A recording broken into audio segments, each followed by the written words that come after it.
Islamic জ্ঞানের অনন্য উপহার। আপনার জ্ঞানভাণ্ডার সমৃদ্ধ করতে অথবা প্রিয়জনকে উপহার দিতে চাচ্ছেন একটি সত্যনিষ্ঠ ও হৃদয়ছোঁয়া ইসলামিক বই? আমাদের কাছে রয়েছে দুটি অনবদ্য গ্রন্থ। ১. সেরা দান।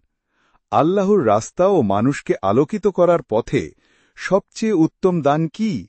কোরআন ও হাদিসের আলোকে চমৎকারভাবে উপস্থাপিত এই বইটি আপনাকে দানের প্রকৃত তাৎপর্য ও গুরুত্ব সম্পর্কে গভীর উপলব্ধি দেবে।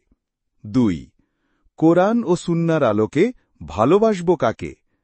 আধুনিক জীবনের নানা জটিলতার মাঝে ভালোবাসা ও সম্পর্ক নিয়ে ইসলামের চিরন্তন দিক নির্দেশনা। সত্যিকারে ভালোবাসা কাকে এবং কিভাবে করা উচিত জানতে এই বইটি হবে আপনার শ্রেষ্ঠ পথপ্রদর্শক। উপযোগী তরুণ-তরুণী, ছাত্রছাত্রী, দ্বীনি জ্ঞান অনুসন্ধানকারী এবং প্রতিটি পরিবারে পাঠযোগ্য। উপহার হিসেবে অসাধারণ পছন্দ, জন্মদিন, বিয়ে, হাদিয়া বা যে কোনো শুভ উপলক্ষে। বই দুটি এখনই সংগ্রহ করুন, সীমিত সংখ্যক কপি মজুদে। অর্ডার বা বিস্তারিত জানতে ইনবক্স করুন বা কল করুন।